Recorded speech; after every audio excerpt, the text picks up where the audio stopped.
So I felt good about my sparring session with Ralph.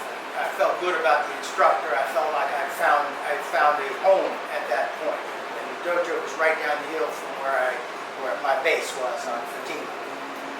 So I saw Ralph on base. He was also stationed at the same base. I saw him on base a couple weeks later, and he came up and talked to me and said, you know, I really don't feel like I represented myself correctly when I sparred you.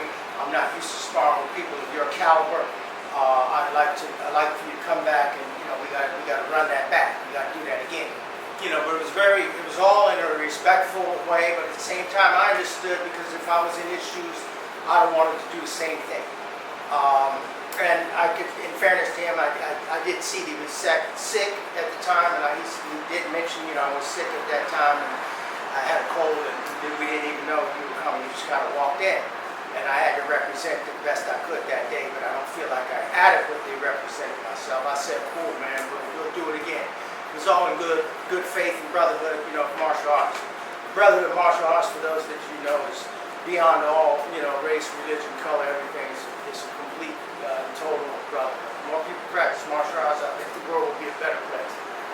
Anyway, so I rolled back in, and Ralph was ready. And he was definitely ready. And he started off again. We square up. He fakes the roundhouse as I spin and miss. He caught me with the other roundhouse right on the side of the head. Bam! That's how things started out. So now we're in it. So we're in it. I caught him as we square up again. I caught him with a front roundhouse off the front leg right under his ribs as he was trying to throw another roundhouse this way. I caught him with a left front kick, a left side kick rather. Missed with a front kick, and he came in with a roundhouse, which I dipped, and then we were rolling. Now that particular match turned out to be, I'd say about even, or he may have gotten a little bit, because of the way it started off. He may have gotten a little bit extra from me. But we became good friends, and we sparred at least 2 times a week, like all out. We'd be going for the title. Some days it was him, some days it was me.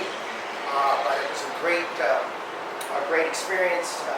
Learning that hardcore karate. I mean, we had the Mahawari, conditioning the shins, conditioning the elbow, conditioning the head. Even though it was karate, we did practice a 9-weapon system after the Thai boxers. I'm sorry, after the Burmese boxers, which was a reason I was so attracted to Bondo. I felt it was a home for me. So that more on that later. So this is now still 1974. So that second match was very good, and he and I became my instructor's top, you know, fighters, and at which point he took us to several spots throughout Okinawa where the Americans didn't even go, where he and I would go and we'd spar these very motivated Okinawans. So my next story is going to be my first fight with an Okinawan fighter.